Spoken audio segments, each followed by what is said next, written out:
মোস্তাফিজকে বাদ দিয়ে বিশ্বকাপ দল গঠনের সুপারিশ আইসিসির। আসন্ন টি-20 বিশ্বকাপে ভারত সফরে বাংলাদেশ দলের নিরাপত্তা নিয়ে তৈরি হয়েছে গভীর অনিশ্চয়তা।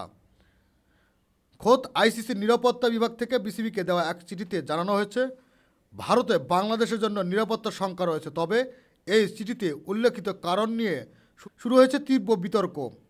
সোমবার 12 জানুয়ারি বাফুফে ভবনে এক সংবাদ সম্মেলনে এমনটাই দাবি করেছে বাংলাদেশের ক্রীড়া উপদেষ্টা অধ্যাপক আসিফ নজরুল। বাংলাদেশের ক্রীড়া উপদেষ্টা জানান, আইসিসির সিকিউরিটি টিম তাদের চিঠিতে 3টি সুনির্দিষ্ট বিষয়ে কথা উল্লেখ করেছে যা ভারতে বাংলাদেশের দলের ঝুঁকি বাড়িয়ে দিতে পারে। চিঠিতে আসন্ন টি-20 বিশ্বকাপে ভারতের 3টি কারণে বাংলাদেশের নিরাপত্তার শঙ্কা বাড়তে পারে বলে উল্লেখ করা হয়েছে। 1.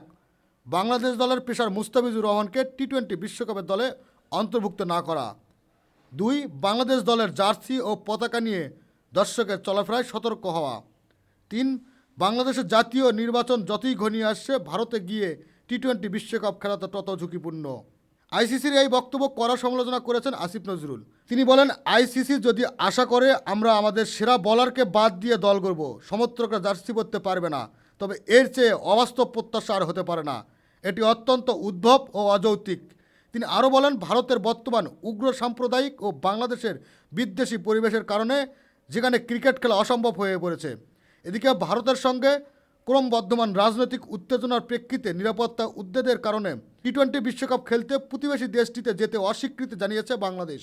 বিকল্প ভেন্যু হিসেবে বাংলাদেশের ম্যাচগুলো শ্রীলঙ্কায় আয়োজনের জন্য আইসিসিকে অনুরোধ জানিয়ে চিঠিও দিয়েছে বাংলাদেশ ক্রিকেট বোর্ড। খেলাধুলার আপডেট নিউজ পেতে চ্যানেলটি সাবস্ক্রাইব করে সাথেই থাকুন।